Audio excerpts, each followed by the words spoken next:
1380ခုနှစ်ဆုံးလာပြီကျော်15ရက်နေ့2009မေလ23ရက်စနေနေ့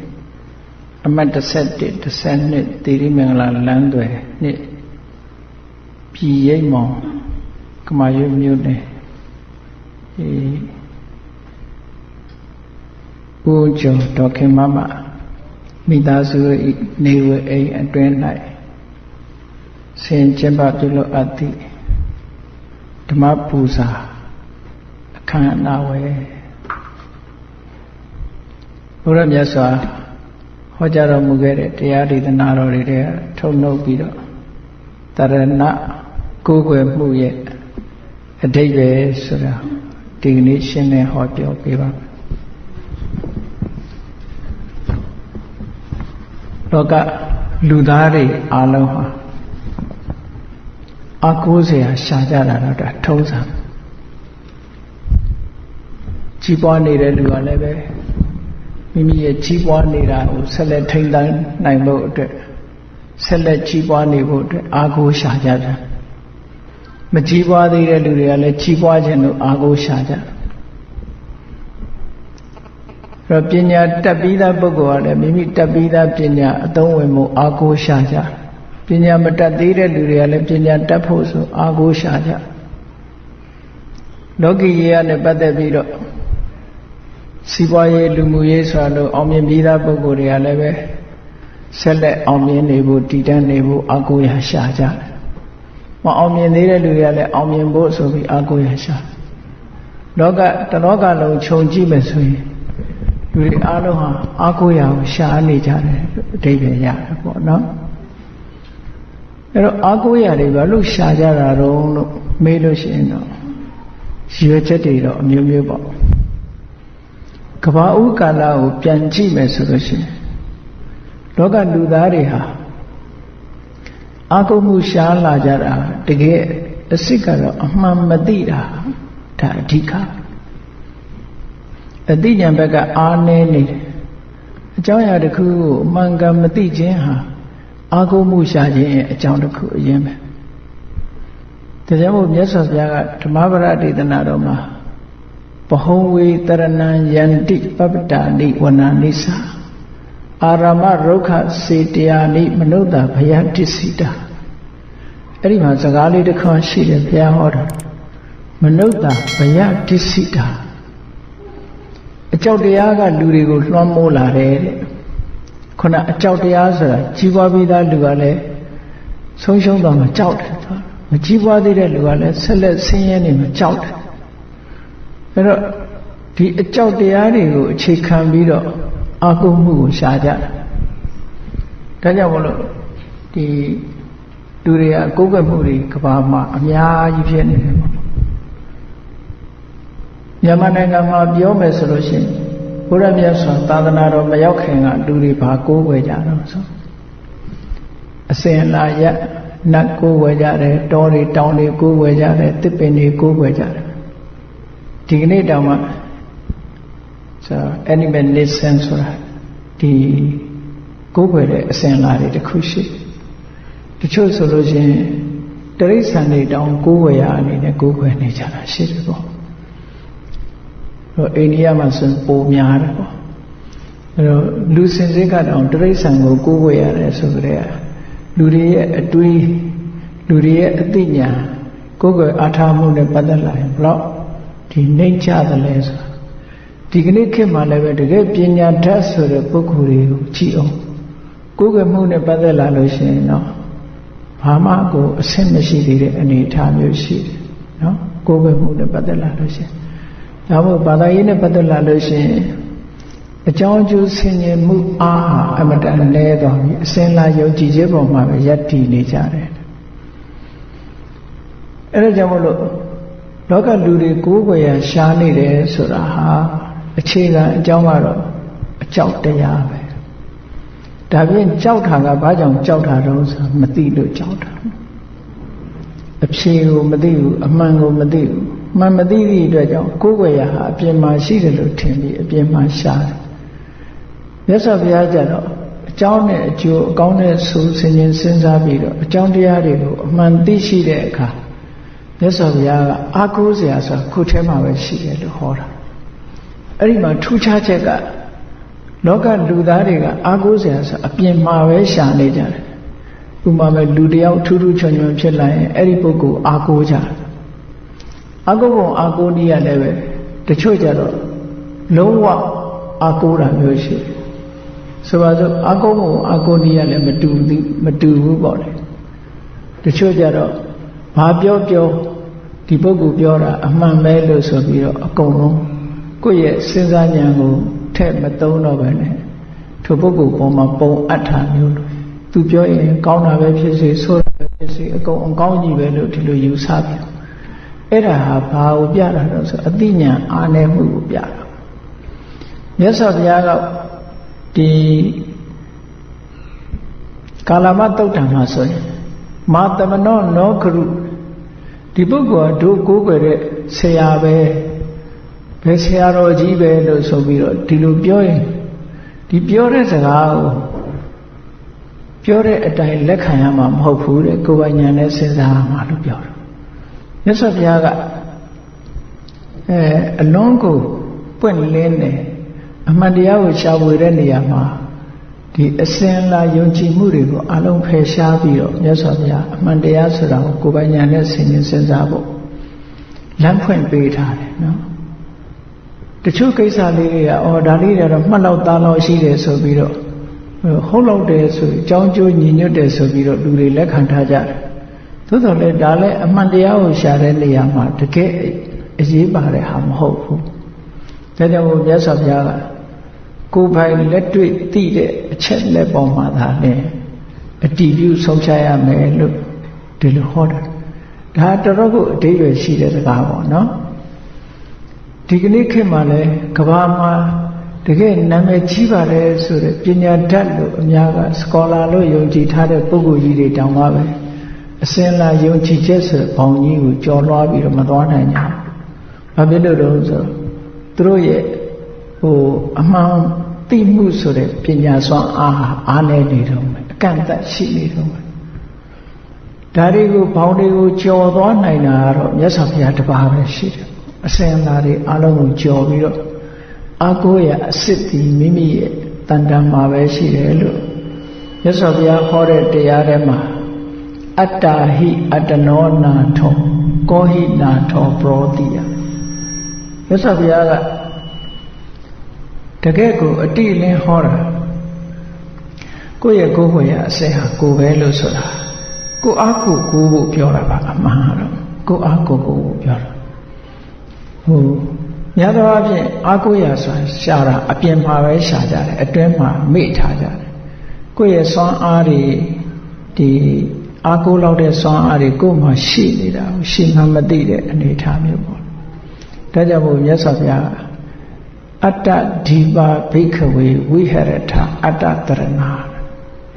ကိုအားကိုးပြီးနေလို့ဒီလိုဟောတာတခါတော့ကရှင်သာရိပုတ္တရာပြိဋိဘံစံသွားတဲ့အခါကျတော့ရှင်အနန္ဒာကပြောတယ်ရှင်ဘုရားအားတဲ့ရှင်သာရိပုတ္တရာမရှိတော့တပည့်တော်တို့အမတန်မှအားတွေရော့သွားတယ်ပေါ့ရှင်သာရိပုတ္တရာမထေရကိုအားကိုးနေတာအမတန်မှစိတ်အားတွေငယ်ရတယ်ဆိုမြတ်စွာဘုရားနေပါအောင်တဲ့သာရိပုတ္တရာကမင်းတန်တန်ကနေပြီးတော့သီလတွေသမာဓိတွေပညာတွေဒါတွေကိုယူသွားသလားတဲ့ဆိုအဲ့ဒီလိုတော့မဟုတ်ပါဘူးဗျာတဲ့ရှင်သာရိပုတ္တရာစီကားတွေတပည့်တော်တို့တရားဓမ္မတွေနားနေရတော့အဲ့ဒီသူဟောတဲ့တရားဓမ္မတွေနာရတဲ့အနေအထားမျိုးလေးတွေတို့ဆုံးရှုံးလို့ဒါကြောင့်မို့စိတ်မကောင်းဖြစ်ရတာပါဆိုမြတ်စွာဘုရားဘာဟောတော့ပုဂ္ဂိုလ်ဆိုတာအားကိုးလို့ရှိရင်ဘယ်တော့မှမမြဲဘူးတဲ့ဟုတ်တယ်မြတ်စွာဘုရားဟောတာတကယ်မှန်ဘုရားကိုအားကိုးနေတယ်ဟောဘုရားပြိဋိဘံစံသွားပြီရှင်သာရိပုတ္တရာအားကိုးတယ်ရှင်သာရိပုတ္တရာမရှိတော့ဘူးရှင်မောက္ကလံအားကိုးရင်ရှင်မောက္ကလံမရှိတော့ပုဂ္ဂိုလ်ဆိုတာတခုမှတည်ရဲတာမရှိဘူးတဲ့အဲ့တော့တကယ်အားကိုးရမှာကဓမ္မပဲဓမ္မကဘယ်မှာရှိတာတော့ဆိုကိုယ်တဏ္ဍာမှာရှိဓ ဓမ္မအာကိုးတာကမှသာဝရအာကိုးရဖြစ်တယ်လို့ပုဂ္ဂိုလ်အာကိုးတာဆိုအတိုင်းအတာတစ်ခုရတာဖြစ်တယ်လို့ဒီလိုဟောတာဟာသိပြီးတော့ reasonable ဖြစ်တာပေါ့မြတ်စွာဘုရားဓမ္မကိုပဲအာကိုးဆိုပြီးဒါဖြင့်ဓမ္မကိုအာကိုးတယ်ဆိုကိုယ့်ကိုယ်အာကိုးရှင်အာနန္ဒာကိုအဲ့ဒီရှင်သာရိပုတ္တရာပြိဋိဘံသန္တာနဲ့ပတ်သက်ပြီးမြတ်စွာဘုရားကအတိလင်းဟောထားတယ်တခါမြတ်စွာဘုရားကဒီယုံကြည်အားကိုးမှုနဲ့ပတ်သက်လာလို့ရှိရင်ကိုရောမြတ်ကိုရောတိုင်းတောင်မှပဲငါပြောတယ်ငါဟောတယ်ဆိုပြီးတော့မင်းတို့လက်မခံနိုင်အောင်စူးစမ်းအောင်ဆိုပြီးတော့ခေါင်းဆောင်ဖြစ်ပြီးတော့ဘာသာရေးခေါင်းဆောင်ထဲမှာဝေဖန်ခိုင်းတာဘုရားတစ်ပါးပဲရှိတယ်။ကျန်တဲ့ခေါင်းဆောင်တွေကဘယ်သူမှအဝေဖန်မခံရဲဘူးပေါ့။ငါပြောတာလုပ်ငါပြောတာမှတ်ငါပြောတဲ့အတိုင်းလုပ်ဆိုတာတွေပဲများတယ်ပေါ့။မြတ်စွာဘုရားအဲ့လိုမဟုတ်ဘူး။ငါ့ကိုလည်းပဲအဲ့ဒါစဉ်းစားကြည့်။တခါတော့ကဥဒ္ဒယီဆိုတဲ့ပုဂ္ဂိုလ်တူကမြတ်စွာဘုရားကိုကြည်ညိုတဲ့အထက်မှာမြတ်စွာဘုရားကဘာလို့ကြည်ညိုတာတော့ဆိုဟောအရှင်ဘုရားတောအကြောင်းတွေမှာနေတယ်တစ်ထပ်ပဲဖုံးပေးတယ်ဆိုတဲ့ဒီအကျင့်တရားတွေနဲ့ကြောင့်မို့လို့မြတ်စွာဘုရားကိုလူမျိုးတို့ကကြည်ညိုတာပါဆိုတော့မြတ်စွာဘုရားဘာပြောတော့ဆိုဟေးငါတဲ့တာတဲ့ပုဂ္ဂိုလ်တွေရှိသေးတယ်တဲ့မင်းအဲ့ဒါကြည်ညိုမယ်ဆိုလို့ရှိရင်ငါတဲ့တာတဲ့ပုဂ္ဂိုလ်တွေရှိသေးတယ်ငါကတခါတလေမြို့ချောင်းရွာချောင်းမှာနေသေးတယ်တစ်သက်လုံးတောရချောင်းနေသွားတဲ့ငါတပည့်တွေရှိသေးတယ်တဲ့ဒီလိုမရှိတာနော်ပြီးတော့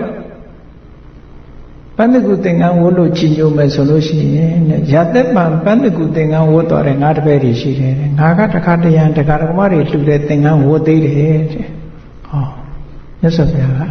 ဒီအကျင့်တောင်မှပဲကိုယ်တပည့်တွေနဲ့ရှင်ပြီးတော့အဲ့လိုတာတဲ့ပုဂ္ဂိုလ်တာတယ်လို့ပြောသေးတယ်ယဟန်တန်ဃာတွေထဲမှာလည်း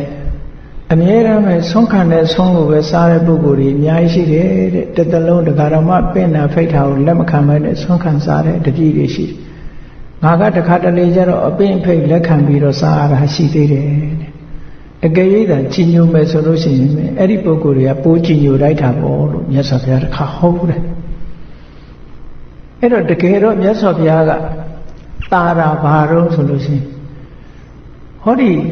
နိဗ္ဗာန်ရောက်ကြောင်းလမ်းစာကြီးဒီအစစ်မှန်လမ်းကြောင်းကြီးကိုပထမဆုံးတီထွင်ပြီးဟောပြောတဲ့အနေနဲ့မြတ်စွာဘုရားကိုအားကိုးကြတာကိုချင်းသီလနဲ့ပတ်သက်လာလို့ရှိရင်လေမြတ်စွာဘုရားကိုမှီတဲ့ပုဂ္ဂိုလ်မရှိဘူးတမာတိနဲ့ပတ်သက်လာလို့ရှိရင်လေမြတ်စွာဘုရားကိုမှီတဲ့ပုဂ္ဂိုလ်မရှိဘူးပညာအရာနဲ့ပတ်သက်လာလို့ရှိရင်လေမြတ်စွာဘုရားကိုမှီတဲ့ပုဂ္ဂိုလ်မရှိဘူးတဲ့ခုနအပေါ်ယံအကျင့်လေးတွေနဲ့ကြီးညိုမဲ့ဆိုရင်မြတ်စွာဘုရားတဲ့ပူကြီးညိုကြကောင်းတဲ့ပုဂ္ဂိုလ်တွေရှိတယ်လို့မြတ်စွာဘုရားဒီလိုဟောတာနော်အဲ့တော့ဆိုလိုတာကသီလသမာဓိပညာဆိုတာကိုယ်တွင်းရဲ့အင်အားစုတွေပဲကိုယ်တဏ္ဍာမှာရှိတဲ့အင်အားစုတွေကိုယ်တဏ္ဍာမှာရှိတဲ့အင်အားစုတွေကိုအာမကိုးပဲနဲ့အပြင်ဘက်ကိုအာကိုးနေကြတာဟာအများဆုံးပဲဒီခေတ်မှာမဟုတ်ဘူးခေတ်တိုင်းလူတွေအများစုအလုံးလောကမှာရှိကြတဲ့ပုဂ္ဂိုလ်တွေအားလုံးဟာကိုယ်တဏ္ဍာမှာရှိတဲ့အင်အားစုတွေကိုအားကိုးဖို့တဲ့အပြင်ကိုအားကိုးဖို့စိတ်ဝင်စားနေကြတယ်အပြင်ကဟာကိုပဲအားကိုးစရာလို့ထင်မှတ်နေကြတယ်တဲ့အဲ့ဒါကြောင့်မို့လို့မြတ်စွာဘုရားကအတ္တဒီပါဘိက္ခဝေဝိဟရထအတ္တတရဏဘုရားဟောလိုက်တာကိုအားကိုးပြီးတော့နေကြကိုသာအားကိုးရအစစ်ဖြစ်တယ်နောက်ပြီးတော့ဆက်ပြီးဟောသေးတယ်အနညတရဏကျန်တာတွေကိုတခုမှအားမကိုးနဲ့လို့ပြောတာနော်အနညတရဏအဲ့တော့ကိုအားကိုးရမှာဆိုတော့ဘာကိုပြောတာတုံးလို့ဆိုတော့ရှင်းအောင်လို့မြတ်စွာဘုရားထားဟောတယ်ဓမ္မဒီပါဘိက္ခဝေဝိဟရတဓမ္မတရဏကိုယ်တဏ္ဍာမှာကျင့်သုံးလို့ရတဲ့တရားဓမ္မကိုအားကိုးလို့ပြောတာကိုအားကိုးဆိုတာကိုယ့်ရဲ့တရားကိုအားကိုးကိုယ့်ရဲ့တရားဆိုတာကိုယ့်ရဲ့စွမ်းရည်တတ္တိနဲ့ရရှိထားတဲ့ကျင့်သုံးတဲ့လိုက်နာကျင့်သုံးရမယ့်အချက်လက်တွေကိုဒါတွေကိုဆိုလိုတယ်ဒါတွေကအလုံးဟာကိုယ်တွင်းမှာပဲရှိတယ်သို့သောရှေးခေတ်ကနေစပြီးဒီကနေ့ခေတ်ထိအောင်လောကလူသားတွေဟာ အစွမ်းတစ်ခုနဲ့ပတ်သက်လာလို့ရှိရင်ပြင်ပကအင်အားတွေကိုသိပြီးတော့ယုံကြည်ကြတယ်ပေါ့ယုံကြည်သည့်အတွက်ကြောင့်မှားမှားယွင်းယွင်းနေဖြစ်ကြတယ်ဆိုပါစို့ဒီပုဂ္ဂိုလ်အားဖြင့်ဘုံတကူချီတယ်ဒီပုဂ္ဂိုလ်အားဖြင့်လူရဲ့စိတ်ကိုသိတယ်ဒီပုဂ္ဂိုလ်အားဖြင့်ကြိုတင်ပြီးတော့ဟောနိုင်တယ်ပြောနိုင်တယ်ဆိုပြီးတော့ဟောသူပြောတာသူကသူ့စွမ်းအားပဲသူ့စွမ်းအားနဲ့ကိုယ်လည်းမဆိုင်ဘူးအဲ့ဒီလိုမဆိုင်တာကိုမသိပေမဲ့လို့ဒီပုဂ္ဂိုလ်ကအရာရာကိုဖန်တီးနိုင်တယ်လို့ဆိုပြီးတော့သူ့နောက်ကနေစုပြုံလိုက်ပြီးကိုကျင့်ရမယ့်တရားကိုမေ့ထားကြပြန်ဒါလောကမှာဖြစ်နေတာဒီတိုင်းဒီနတ်ကြီးကတော့တကူကြီးတယ်အရာရာအကောင်းဆိုအကြောင်းအကျိုးတွေကိုဖန်တီးပေးနိုင်တယ်ဆိုအဲ့ဒီနတ်ကြီးကိုဝိုင်းပြီးတော့ပူဇော်ကြတာပေါ့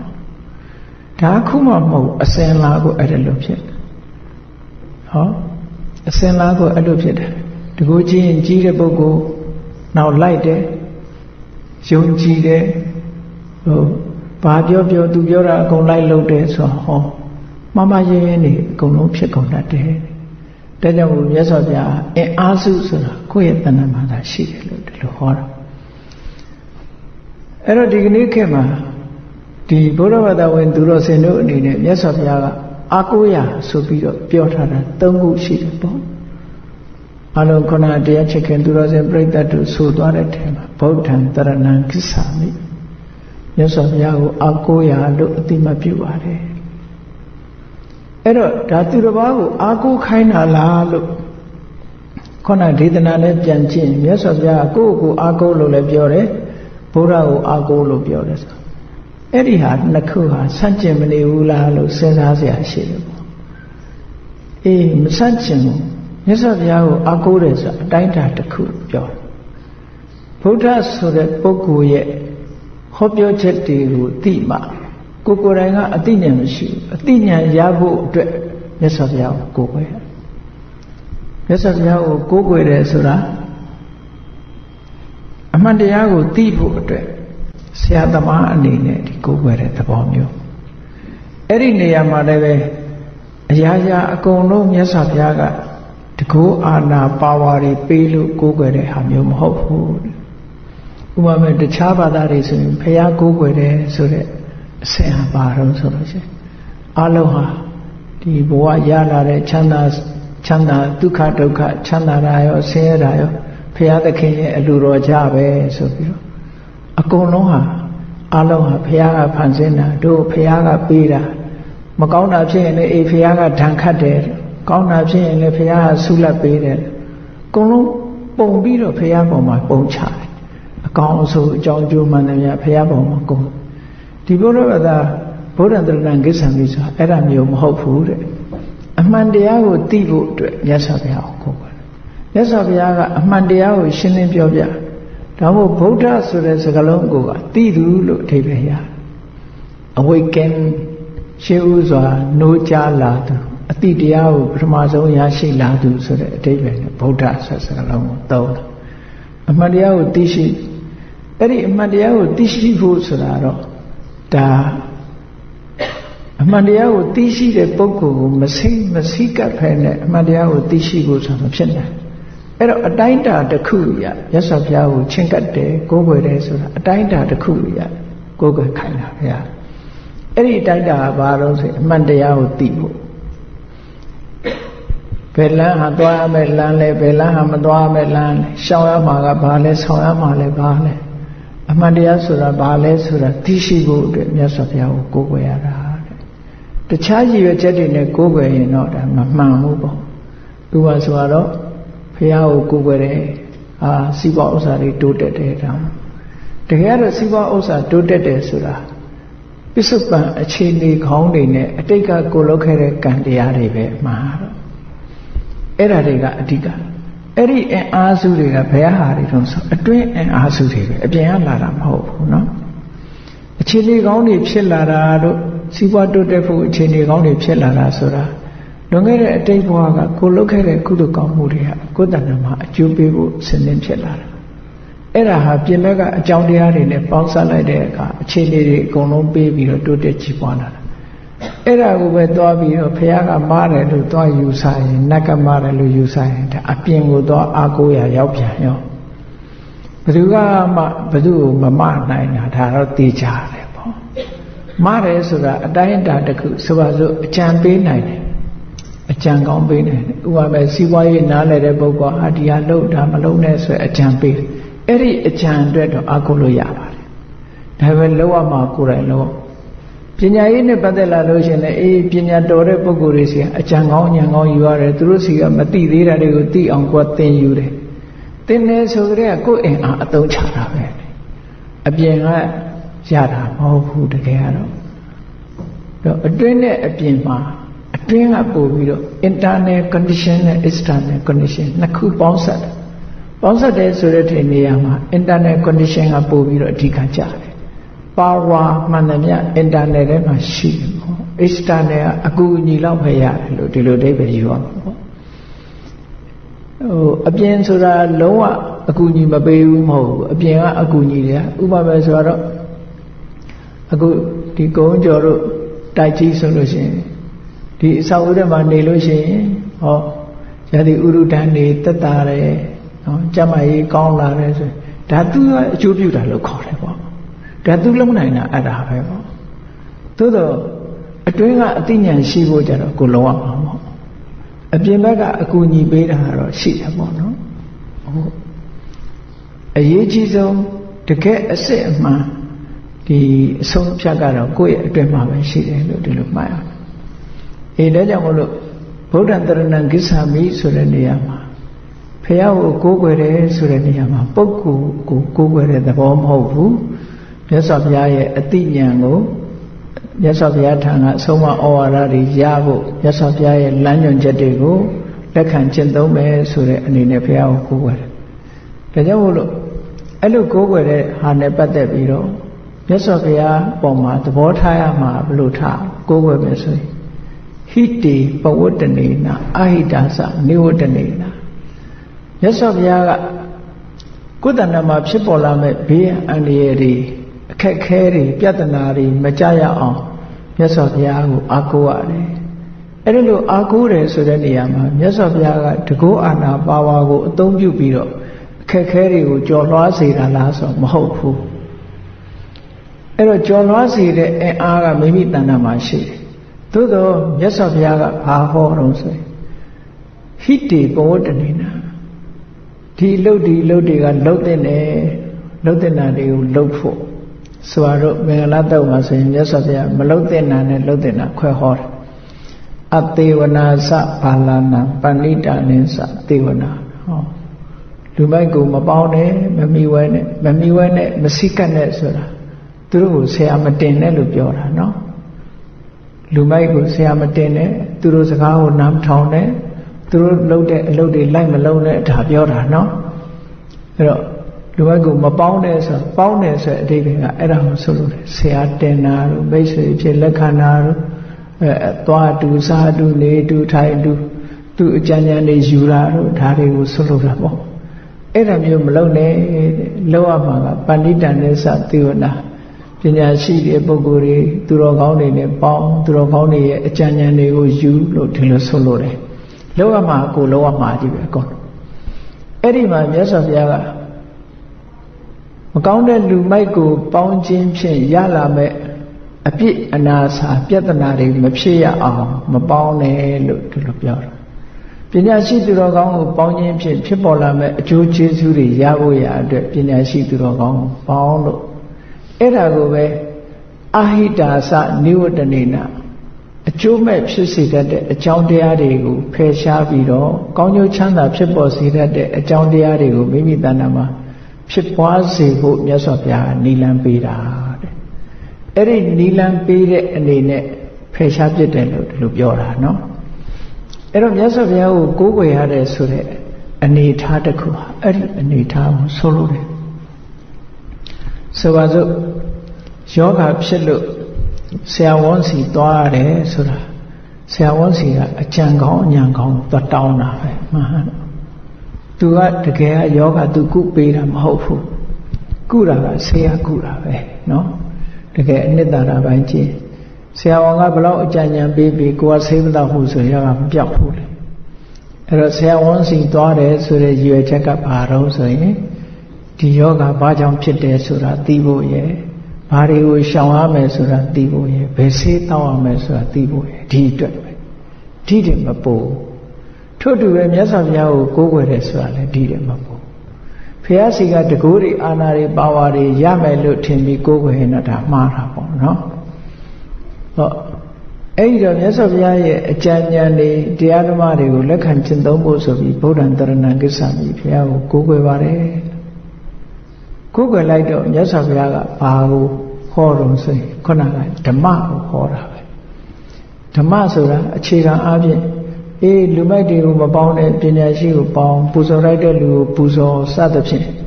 လောက်ရမှာနဲ့မလောက်ရမှာဆောင်းရမှာနဲ့ရှောင်ရမှာဒါတွေကိုမြတ်စွာဘုရားကခွဲခြားပြီးတော့ဟောတယ်အဲ့ဒီခွဲခြားပြီးတော့ဟောတဲ့အတိုင်းကိုကလိုက်နာတာဓမ္မံတရဏံကိစ္ဆာမိပဲတရားကိုကိုးကွယ်တယ်ဆိုတာအဲ့ဒါအဓိပ္ပာယ်ပဲနော်အဲ့ဒီလိုမဟုတ်ဘဲနဲ့တခြားနိလန်းနဲ့ကိုးကွယ်တယ်ဆိုလို့ရှိရင်ဒါမမှန်သေးဘူးပေါ့ကိုယ်ကမှန်ကန်တဲ့လောင်းကြောင်းကိုရောက်ဖို့အမတန်မှအရေးကြီးတယ်နော်ဒီကနေ့ခေတ်မှာစဉ်းစားကြည့်မြန်မာပြည်တွေမဟုတ်ဘူးတခြားနိုင်ငံတွေမှာကိုးကွယ်မှုတွေကတော်တော်ကိုများတာဘုန်းကြီးတို့တနေ့ကကိုရီးယားသွားကိုရီးယားမှာဆိုလို့ရှိရင်ကိုးကွယ်တာတွေကအများကြီးပဲသူတို့မှာထေရဝါဒမဟုတ်တော့အဲဘုရားကျောင်းတွေပါတယ်ဆိုမှနတ်တွေရှိတယ်နောက်ပြီးတော့အစဉ်အလာရယုံကြည်တာတွေပေါ့ဘုရားအလောင်းတွေကိုးကွယ်တယ်အမျိုးစုံပဲမျိုးစုံပဲကိုးကွယ်တာဒီလိုကိုးကွယ်ယုံနဲ့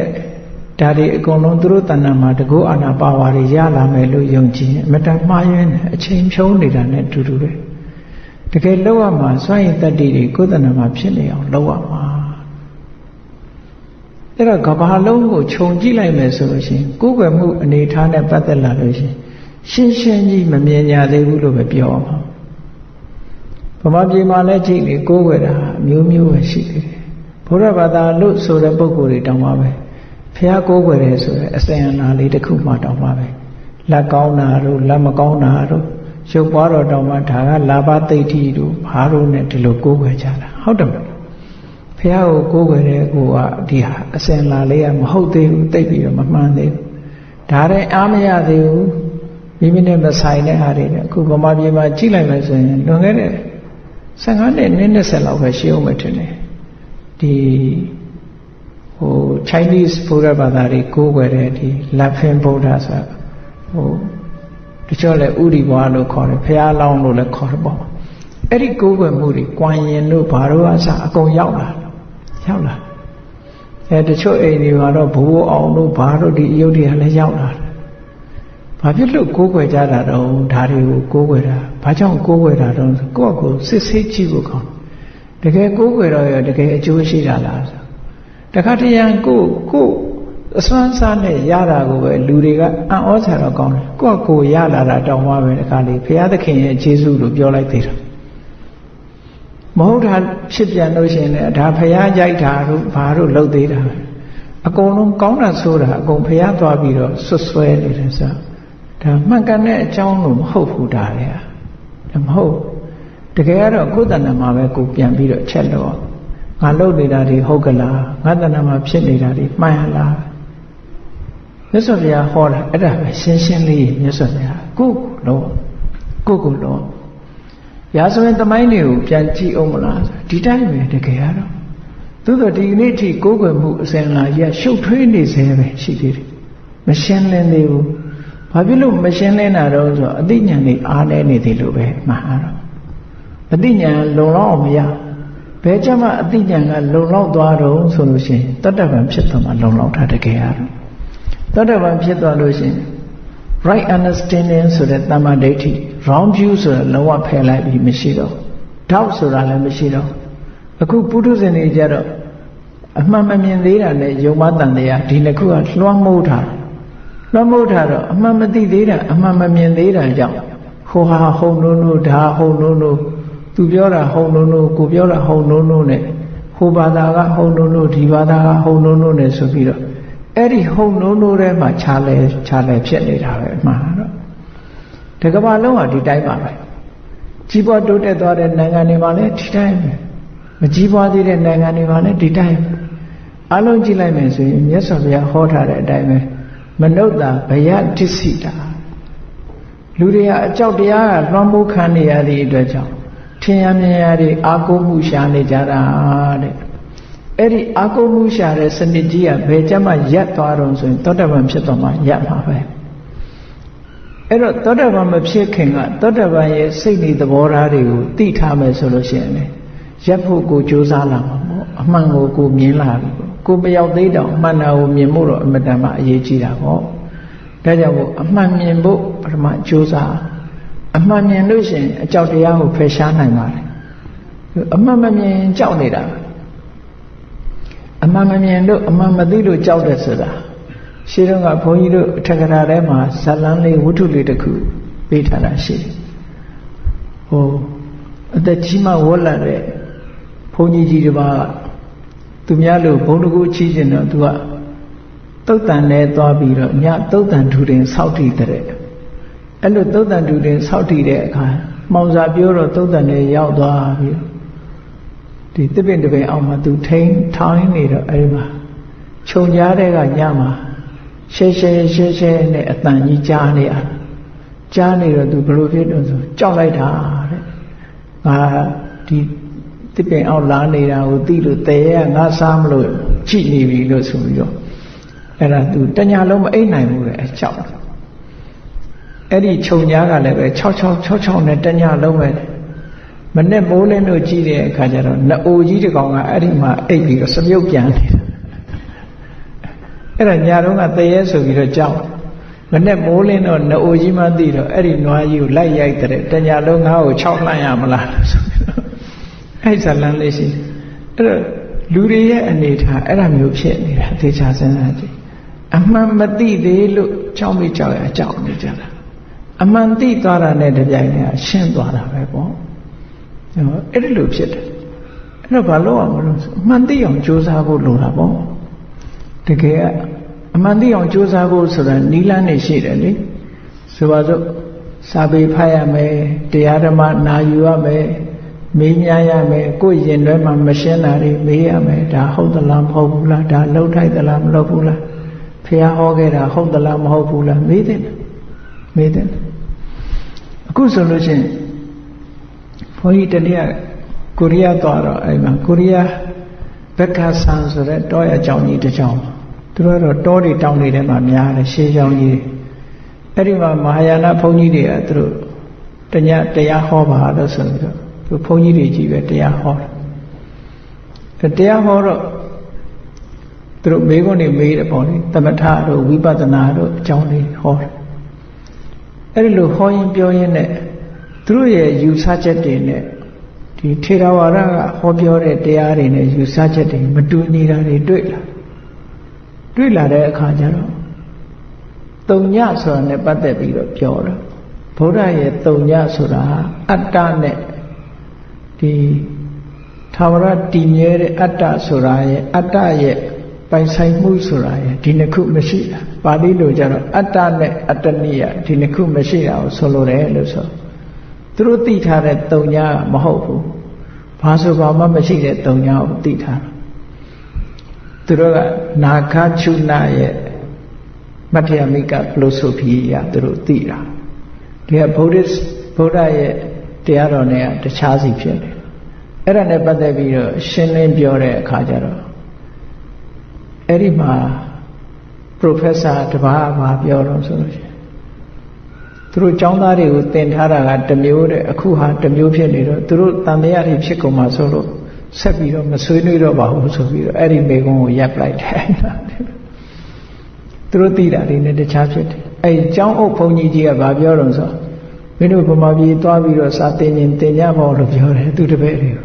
ဗမာပြည်ကိုသွားကျင်တဲ့ပုဂ္ဂိုလ်သွားပြီးသင်ကြပါလို့ပြောတယ်အဲ့လိုပဲတချို့ကအမှန်တရားတွေကိုမသိတော့မသိသည့်အတွက်ကြောင့်ထင်ရမြင်ရတွေပြောထားတာတွေကိုအဟုတ်မှတ်ပြီးတော့နေတာ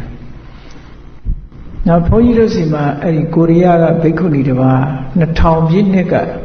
thesis လာလုပ်သွားတာရှိတယ်သူရေးတဲ့ကျမ်းကဝိသုဒ္ဓိမေမဟာတိကာကျမ်းအဲ့ဒါကိုပညာဘူမိနေဒေတာဆိုတဲ့အခန်းတစ်ခန်းကိုအင်္ဂလိပ်ဘာသာပြန်ပြီးတော့သူက analyze လုပ်အောင် study လုပ်အောင်အဲ့ဒါနဲ့ပတ်သက်ပြီးသူက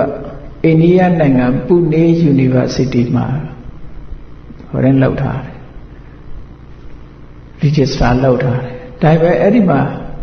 သူဘယ်လို့မှရှေ့တိုးလို့မရလို့ဗမာပြည်ရောက်လာပြီးတော့အဆက်အသွယ်ရတော့ဘုန်းကြီးစီရောက်လာတော့နှစ်ခွဲလောက်နေပြီးတော့သူလောက်သူ့အဲ့ဒါသင်ပေးလိုက်ရ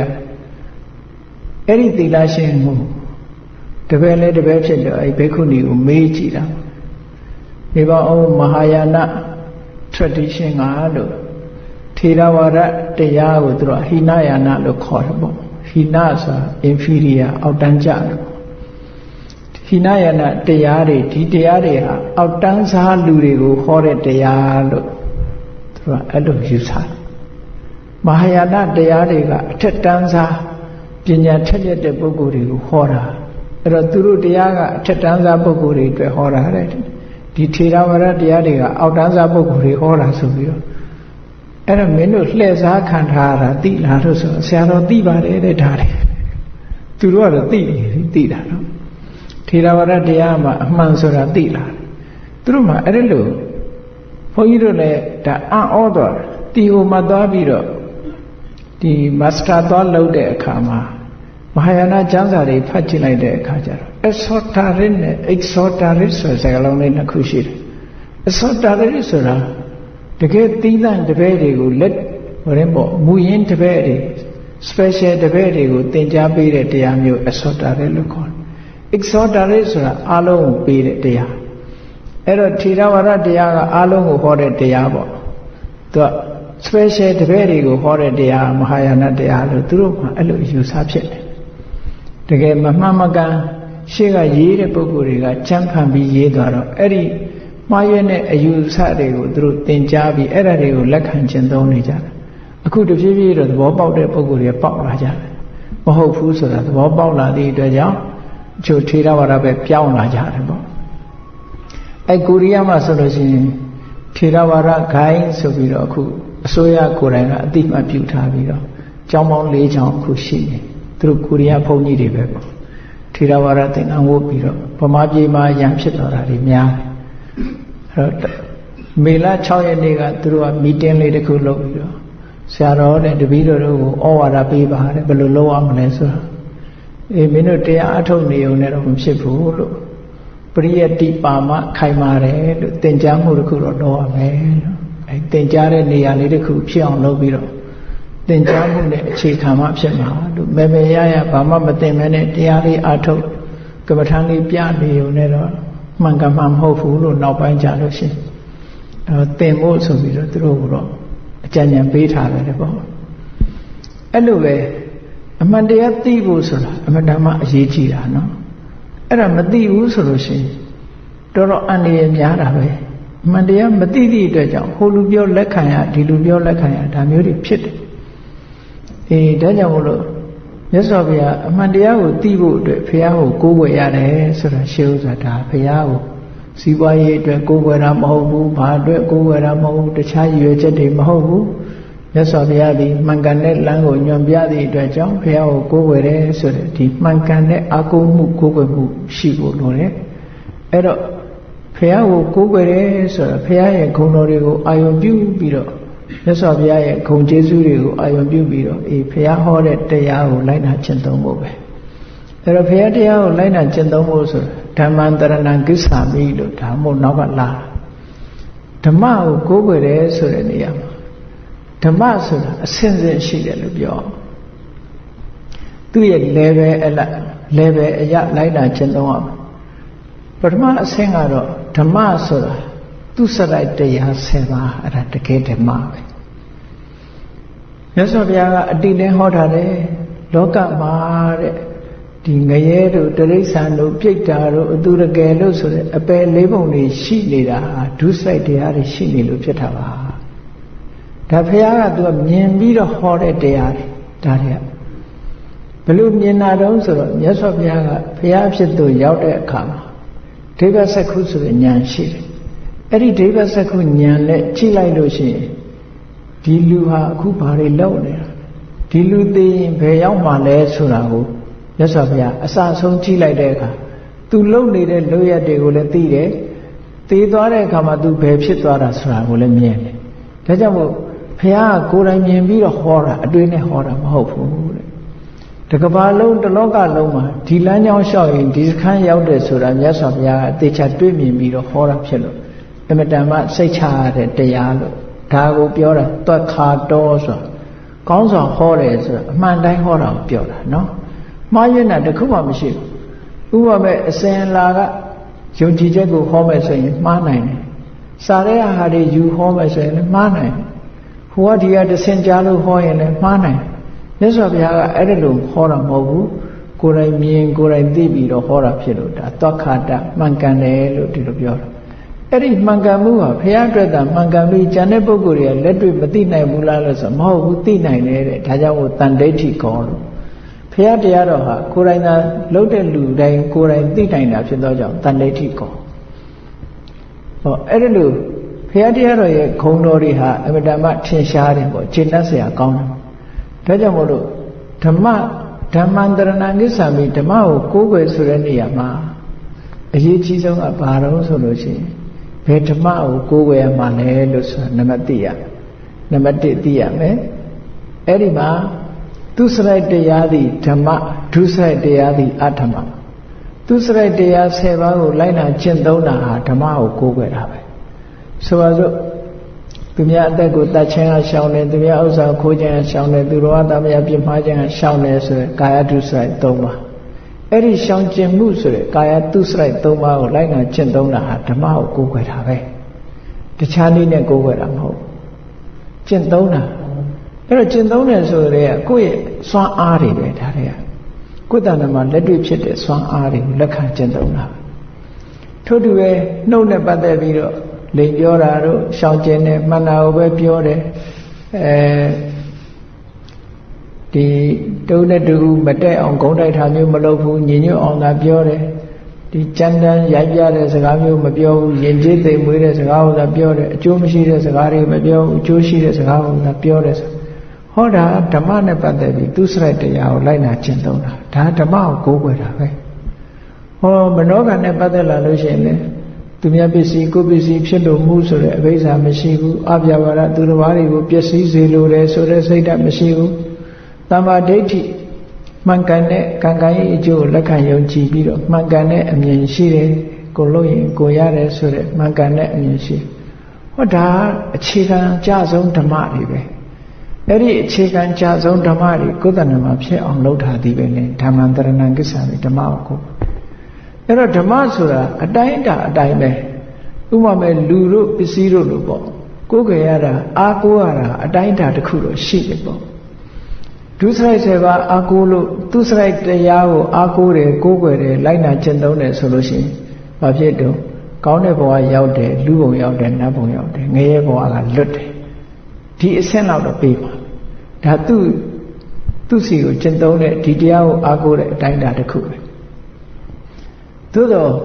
ဒီတဲ့အစင်းမြင့်တဲ့တရားကိုးကွယ်တဲ့အခါကျမှတိုက်နာကျင့်သုံးတဲ့အခါမှာနိဗ္ဗာန်ဆိုတာကြတော့ရနိုင်တယ်ပေါ့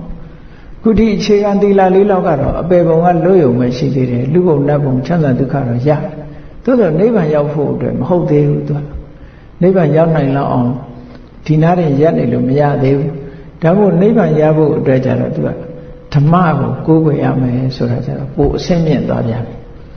အဲ့ဒီဓမ္မကဘယ်လိုဓမ္မတော့ဆိုတော့မတရားနဲ့ဖို့တရားပဲမတရားဆိုတာဘာကိုပြောတာတုံးဆိုရင် right understanding ဆိုတဲ့သမ္မာဒိဋ္ဌိ right thought ဆိုတဲ့သမ္မာသင်္ကပ္ပ right speech ဆိုတဲ့သမ္မာဝါစာ right action ဆိုတဲ့သမ္မာကမ္မန္တ right livelihood ဆိုတဲ့သမ္မာအာဇီဝ right effort ဆိုတဲ့သမ္မာဝါယာမ right mindfulness ဆိုတဲ့သမ္မာတတိ right concentration လို့ခေါ်တဲ့သမ္မာတမာတိဆိုရယ်ဟောဒီမဂ္ဂင်၈ပါးနဲ့ဖွဲ့စည်းထားတဲ့တရားဟာကိုအားကိုးရမယ့်တရားအစစ်ပဲ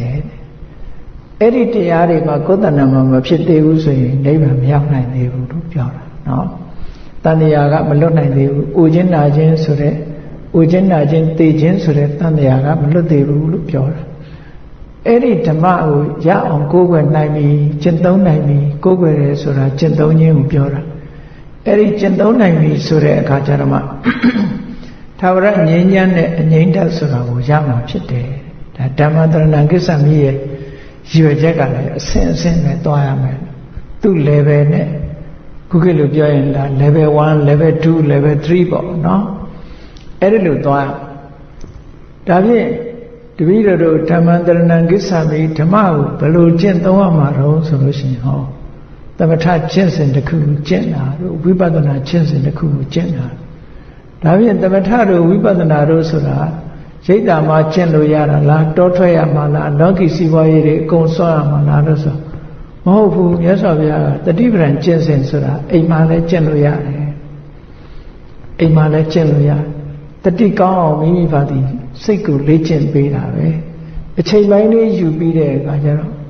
ဆိုပါစို့ကိုယ့်ရဲ့ထွက်လေဝင်လေလေးတွေကိုမှတ်နေတာတတိထားနေတာဒါလေးကအစတတိပဒံအကျင့်ကိုကျင့်နေတယ်လို့ပြောလို့ရတယ်ပေါ့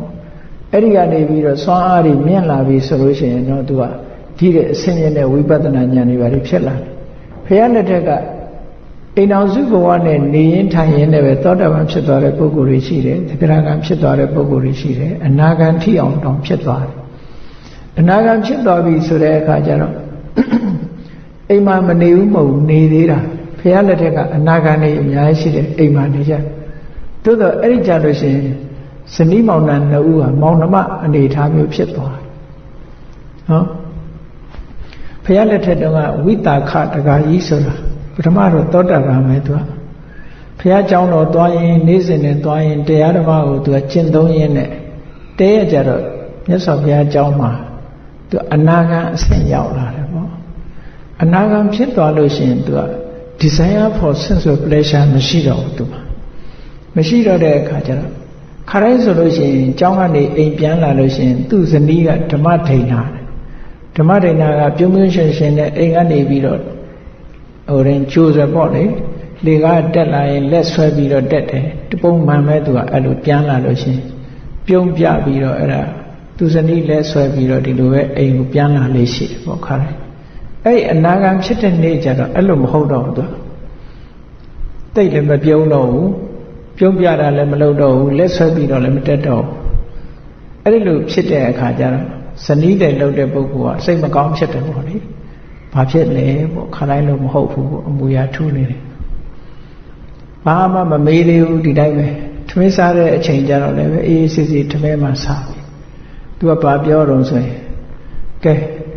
ဒီကနေ့ကစားပြီးတော့အိမ်မှာရှိတဲ့ပစ္စည်းတွေကိုမင်းကငါအကုန်လွှဲတယ်ပေါ့မင်းကငါအကုန်လွှဲတယ်ဒီအိမ်မှာပဲနေကျင်တယ်ဆိုရင်လည်းပဲဆက်ပြီးတော့နေပါအကယ်၍အိမ်အောင်သိပြုကျင်တယ်ဆိုရင်လည်းပြုပါလို့သူကအဲ့လိုပြောတယ်ပြောတော့ဟိုအမျိုးသမီးကစဉ်းစားတယ်ဒီငါပေါ်မှာစိတ်ဆိုးလို့ဆိုလို့ရှိရင်တော့ပစ္စည်းတွေမလွှဲတော့ဘူးပေါ့စိတ်ဆိုးတာတော့မဟုတ်တယ်ပေါ့ဘာဖြစ်လို့ဒီလိုဖြစ်တာတော့ဆိုတော့မေးတဲ့အခါကျတော့ဝိသခါပါပြောတော့ငါမြတ်စွာဘုရားဟောတဲ့တရားကိုဒီကနေ့အဆင့်မြင့်အနာဂံအဆင့်ထိရောက်ပြီးတော့တည်သွားပြီဒါကြောင့်မို့ကာမဂုဏ်အာယုန်တွေငါမခံစားလို့တော့ဘူးဒါကြောင့်မို့လို့အလုံးကိုလွှဲတယ်လို့ပြောတာဒါဖြင့်ဒီတရားဟာရှင်တို့ယောက်ျားတွေသာကျင့်သုံးနိုင်တဲ့တရားလားလို့ဆိုမဟုတ်ပါဘူးအမျိုးသမီးတွေလည်းကျင့်သုံးလို့ရပါတယ်ဆိုတော့အဲ့ဒီဓမ္မဒိဏအမျိုးသမီးကဘိက္ခုနီဝတ်ခွင့်တောင်းပြီးတော့သူကိုယ်တိုင်ဘိက္ခုနီဝတ်သွားပြီးတော့တလလောက်လည်းနေရောသူကယဟနာဖြစ်သွားတယ်ယဟနာဖြစ်သွားပြီးသူတို့မျိုးကိုပြန်လာတော့ဝိသခာတကာကြီးကတလလောက်နဲ့တင်ပြန်လာတဲ့ဆိုသူ့စိတ်ထဲမှာဟိုသာသနာပေါင်းများမပျော်လို့ပြန်လာသလားမောင်နှမစိတ်နဲ့ပေါ့နော်မောင်နှမစိတ်နဲ့သာသနာများမပျော်လို့ပြန်လာတာလားလို့သိချင်လို့မိကုန်းတွေသွားမေးတာတရားနဲ့ပတ်သက်တဲ့မိကုန်းတွေမေးတာဟိုကအဆင့်မြင့်တဲ့မိကုန်းတွေအကုန်လုံးဖြေနိုင်တယ်ရဟနာဖြစ်သွားတာရဟနာဖြစ်သွားတဲ့အနေအထားမျိုးအဲ့တော့မြတ်စွာဘုရားရဲ့ဒီတပိတာဝကတွေလူတွေထဲမှာလည်းပဲနောက်ဆုံးအနာဂံအဆင့်ထိအောင်ဒီမိမိတို့အိမ်မှာနေကြတဲ့ပုဂ္ဂိုလ်တွေအများကြီးရှိတယ်ပေါ့နော်ရဟနာဖြစ်သွားရင်တော့မနေတော့ဘူးပေါ့အိမ်မှာအနာဂံအဆင့်ထိအောင်နေကြသေးတယ်သို့တော့ဒီလိုနေတဲ့အချိန်မှာအရင်ကတော့လို့ပူတာတို့ဆူတာတို့ဒါမျိုးတွေမရှိတော့ဘူးပေါ့ဓမ္မရဲ့စွမ်းအားကြောင့်စိတ်နှလုံးဟာအများအားငြိမ်းချမ်းပြီးတော့မောင်တို့နှမတို့ကုညီစရာရှိတာကုညီပြီးဒီလိုအေးချမ်းချမ်းနေသွားကြတဲ့လူအဖွဲ့အစည်းတစ်ခုရှိတယ်သူတို့မှာကြောင်းကြဘာတစ်ခုမှမရှိဘူးလေဒ ဒါဓမ္မန္တရဏံကိစ္ဆာမိအဆင့်မြင့်သွားရင်ဒီလိုထိအောင်ရတယ်ပေါ့နော်ဒါကြောင့်မို့လို့ဓမ္မကိုကိုးကွယ်တယ်ဆိုတဲ့နေရာမှာခုနပထမဒုစရိုက်7ပါးကိုရှောင်ပြီးတော့သူစရိုက်တရားကိုကျင့်သုံးရမယ်အဲ့ဒီတဲ့အဆင့်မြင့်လာတဲ့အခါကျတော့မေတ္တရားဖို့တရားရဖို့ရအတွက်သမထနဲ့ဝိပဿနာဒီကျင့်စဉ်ကိုကျင့်ရမယ်အဲ့ဒီလိုကျင့်ခြင်းဖြင့်ဓမ္မကိုးကွယ်မှုသည်ယဟနာဖြစ်တဲ့အချိန်မှာလမ်းဆုံးမှာဖြစ်တယ်ဒါဖြင့်သံဃာတရဏံကိစ္ဆာမိသံဃာကိုကိုးကွယ်တယ်ဆိုတာကျတော့ဘာအဓိပ္ပာယ်လဲဆိုအနုတ္တရံပုညခိတံလောကတလို့ဆိုတဲ့အတိုင်းပဲလူတွေဟာဒီနေ့စဉ်စားဖို့ရအတွက်ဒီစိုက်ပျိုးဖို့မြေကွက်ရှိရတယ်လို့ပဲပေါ့ကုသိုလ်ကောင်းမှုစိုက်ပျိုးဖို့အတွက်အကောင်းဆုံးကတော့တန်ခါပဲလို့ဒီလိုဆိုလို့ပဲပေါ့ဒါကြောင့်မို့တန်ခါကိုကိုးဝယ်တယ်ဆိုတဲ့နေရာမှာဘာအဓိပ္ပာယ်နဲ့ကိုးဝယ်တာတော့ဆိုကုသိုလ်ကောင်းမှုလုပ်ဖို့နေရာတစ်ခုအနေနဲ့ကိုးဝယ်ရမယ်တန်ခါကိုကိုးဝယ်တာကုသိုလ်ကောင်းမှုလုပ်ဖို့ကုသိုလ်ကောင်းမှုလုပ်ချင်တယ်အကယ်၍တန်ခါမရှိဘူးဆိုလုပ်ဖို့ခက်တယ်ပေါ့ဒါကြောင့်မို့လို့တန်ခါကိုလှူတဲ့အခါမှာလည်းပဲစိတ်ဓာတ်မော်မော်မြတ်မြတ်ကိုယ့်ကိုယ်ပြင်းပြင်းစင်စင်လှူဖို့လိုအပ်တယ်ပေါ့နော်ဆိုတော့ပုဂ္ဂိုလ်ကိုဘယ်တော့မှ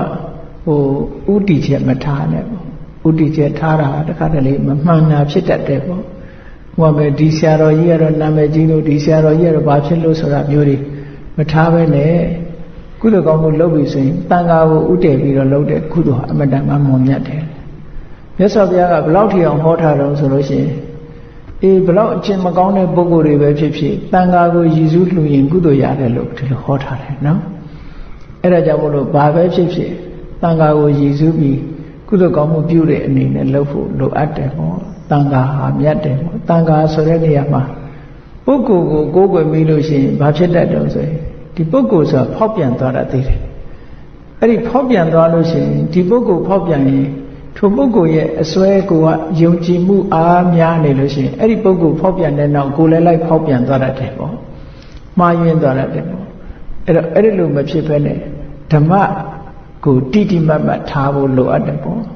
တရားပေါ်မှာယက်တည်ပြီးတော့ကိုးကွယ်တာမျိုးဖြစ်တဲ့နေပေါ့တန်ဃာတွေကိုးကွယ်တဲ့အခါမှာလေအဲ့တော့ဘာပဲဖြစ်ဖြစ်သာသနာတော်မှာကုသိုလ်ကောင်းမှုလုပ်မယ်ဆိုရင်အမြတ်တန်ဃာကိုရည်စူးပြီးတော့ကုသိုလ်ကောင်းမှုလုပ်တာအကောင်းဆုံးပဲပေါ့ဓမ္မကိုရည်စူးပြီးတော့ကုသိုလ်ကောင်းမှုလုပ်တာအကောင်းဆုံးပဲပုဂ္ဂိုလ်တူတယောက်တည်းကိုဥတည်ပြီးတော့ကုသိုလ်ကောင်းမှုလုပ်တာဟာဒီအန္တရာယ်ဖြစ်တတ်တယ်ပေါ့အန္တရာယ်များတယ်ပေါ့အန္တရာယ်များတယ်ဆိုတာခုနကဒီပုဂ္ဂိုလ်ဖောက်ပြန်သွားရင်ပုဂ္ဂိုလ်ဇွဲနဲ့ဖြစ်ပြီးကိုယ်လည်းဖောက်ပြန်တဲ့အဆင့်မြောက်ကိုရောက်သွားတတ်တယ်အဲ့ဒါကြောင့်မို့လို့ဓမ္မပေါ်မှာအခြေခံထားပြီးတော့ဓမ္မနဲ့တိုက်တာပြီးဒီပုဂ္ဂိုလ်ကောင်းတယ်မကောင်းဘူးဆိုတာကိုကြည့်ပြီးကုသိုလ်ကောင်းမှုရအောင်တန်ခါတရဏံကိစ္ဆာမိလုပ်တဲ့အခါမှာ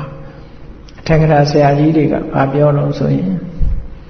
အပကနံပိကာရဏံဝိပုလဖလပတိလာဘကရဏိနာကိုလုပ်တဲ့ကုသိုလ်ကောင်းမှုတွေကနည်းနည်းလေးပဲလုပ်ရပြီမဲ့လို့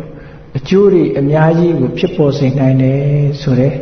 ရည်ရွယ်ချက်နဲ့တန်ခါဟာဒါကြောင့်မို့ကိုးကွယ်လိုက်တာနည်းနည်းလေးလှူပြီမဲ့လို့ကိုယ့်အတွက်အကျိုးတွေအများကြီးရသွားတယ်ဆိုတဲ့အသိဉာဏ်နဲ့ဒီလိုလုပ်တဲ့တယ်လို့ဒီလိုပြောတာเนาะအဲ့ဒါကြောင့်မို့လို့တန်ခါတရဏံကိစ္ဆာမိဆိုတဲ့အခါမှာဥတီချက်ကအရိယတန်ခါတွေကိုဥတီထားအောင်မယ်ထိုအရိယတန်ခါတွေရဲ့အကျင့်ကိုကျင့်နေတဲ့လက်ရှိသမုဒိတန်ခါတွေကိုအရိယတန်ခါတွေဒီကိုစားအနေထားမျိုးစိတ်တက်ကထားပြီးတော့အလှူဒန်းလုပ်တဲ့အခါမှာလည်းပဲတန်ခါကိုရည်စူးပြီးလှူတဲ့အလှူဟာပုဂ္ဂိုလ်လှူတဲ့အလှူနဲ့မတူဘူးတဲ့တန်ခါကိုရည်စူးပြီးလှူတဲ့အလှူကအမတန်မွန်မြတ်တယ်ပုဂ္ဂိုလ်တူတယောက်ကိုကိုးကွယ်တယ်ဆိုရင်လည်းဓမ္မကိုအခြေခံပြီးတော့ကိုးကွယ်မှပို့အဆင်ပြေတယ်အကယ်၍ဓမ္မကိုအခြေမခံမဲနဲ့ပုဂ္ဂိုလ်ဆိုကိုးကွယ်ပြီးလို့ရှိရင်မကောင်းတာတွေဖြစ်တတ်တယ်ပေါ့ဒါကြောင့်မို့လို့မြတ်စွာဘုရားတောင်းပါပဲပုဂ္ဂိုလ်ကိုအာမကိုနဲ့ဓမ္မကိုအာကိုလို့ရှင်အာနန္ဒာကိုဟောခဲ့ဖူးတယ်နော်ဒါကြောင့်မို့လို့လှူရတမ်းပြီဆိုလို့ရှိရင်တန်ခါကိုအာယုပြုပြီးတော့လှူနိုင်ဖို့ကြိုးစားရမယ်ထိုတန်ခါတွေရှိနေသည့်အတွက်ကြောင့်တို့ကုသိုလ်ကောင်းမှုတွေပြုခွင့်ရတယ်မြတ်စွာဘုရားရဲ့သာသနာတော်ကြီးအစဉ်ဆက်မပြတ်အောင်ထိမ့်သိမ့်လာတဲ့တန်ခါတွေရဲ့ခုံကိုအာယုပြုပြီးတော့အဲ့ဒါလိုလှူခြင်းဖြင့်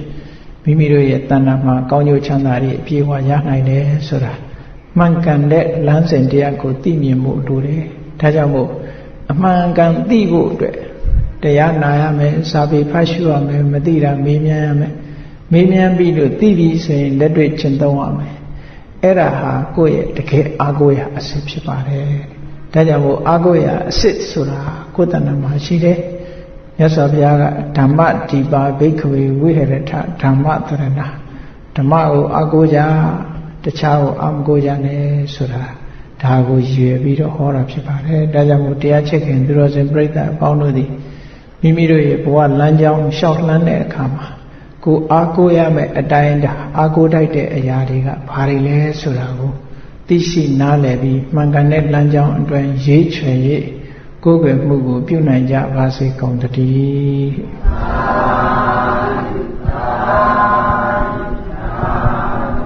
ဒီကိုအောင်ကျော်တို့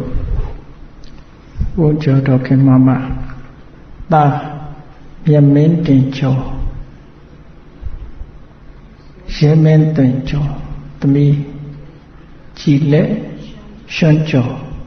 မိသားစုကနေပြီးတော့15သိန်းနဲ့နောက်ဦးတိုးတင့်ဦးစိုးတင့်ဒေါခင်မချိုမိသားစုမှာတသိန်းဦးစင်အောင်ဒေါ်တင်မြင့်စိန်ဒေါ်မြင့်မြင့်စိန်မိသားစုကတသိန်းနောက်ဦးကိုကြီးဒေါ်တင်တင်နွယ်မိသားစုက9သိန်းဒေါ်တန်တန်အေးစင်ကာပူက9သိန်းနောက်တစ်ခုကဦးအန်ကူဒေါ်တန်တန်ယူမိသားစုက3သိန်းတာကိုမြတ်ကိုအောင်မြတ်ညီမင်းအောင်သမီးဆင်းယူအောင်တို့က3သိန်းနောက်ဒေါ်ချယ်ရီမရန်ကုန်က9000နဲ့အားလုံးစုစုပေါင်းဒီမှာဓမ္မဒါနစာအုပ်ဒီတရားတော်တွေအတွက်ဓမ္မအတွက်နော်ဟိုတရားတော်နဲ့ဓမ္မစာစဉ်များအတွက်ဓမ္မဒါနအလှူငွေ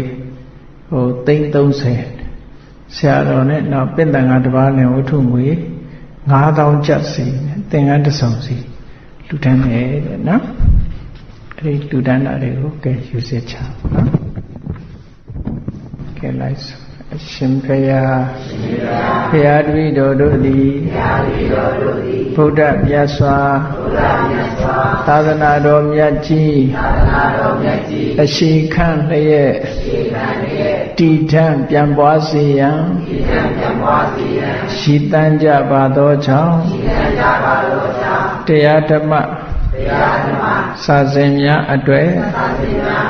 ဓမ္မဒါနအလှူတော်ငွေ330ကိုရှင်းဤမြုပ်နှံ၍လှူဒန်းကြပါကုန်၏ပင့်တန်ကဆရာတော်4ပါးတစ်ပါးလည်းနဝကမ္မဝတ္ထုငွေလွှာ9000ကျပ်သောအတ္တဗျာနှင့်သင်္ကန်းတစ်စုံစီတို့ကိုလှူဒန်းကြပါကုန်၏ဝတ္ထုငွေလွှာအတ္တဗျာတို့မှဖြစ်ပေါ်လာသောအစရာပစ္စည်းလေးပါးကိုလှူဒန်းကြပါကုန်၏တရားဓမ္မကိုနာယူကြပါကုန်၏တရဏဂုံ3ပါးနှင့်တကွာ5ပါးသီလကိုခံယူစောင့်တည်ကြပါကုန်၏ယနေ့ယခုအာထုတ်ပြုလို့ရသောဤကောင်းမှုသည်ဒုက္ခခတ်သိမ်းချုပ်ငြိမ်းရာမှမျက်နှိဗ္ဗာန်ဤအကြောင်းအထောက်ပံ့ဖြစ်ပါစေတည်းသံဃာတော်ရှင်မြတ်တို့အားဆံခဲဝဲဘောဇဉ်ချိုးချင်းရတာအဖျားဖျားတို့ကိုဆက်ကပ်ပါကုန်၏ဤကောင်းမှုသည်ဒုက္ခခတ်သိမ်းချုပ်ငြိမ်းရာမှမျက်နှိဗ္ဗာန်ဤအကြောင်းအထောက်ပံ့ဖြစ်ပါစေတည်းဤကောင်းမှုဤအဖို့ ဖို့ဘာကကိုအမိအဖအဖိုးအဖွားဆရာသမားမှစ၍ကဘာလူကဘာသားလူနတ်မြမတတ္တဝါအများတို့အားအမြဝေငှပါကုန်၏ကုသိုလ်အမြကိုယ်စီရကြကုန်သည်ဖြစ်၍ကိုယ်စိတ်နှဖျားချမ်းသာကြသည်ဖြစ်ကြပါစေကုန်သတည်းအာလုံးကြာကြာသမျှအမြပြုတော်မူကြပါကုန်လောသာဓုသာဓုသာဓုအာလုံးကြာကြာသမျှအမြပြုတော်မူကြပါကုန်လောသာဓုသာဓုသာဓုအာလုံးကြာကြာသမျှအမြပြုတော်မူကြပါကုန်သာဓု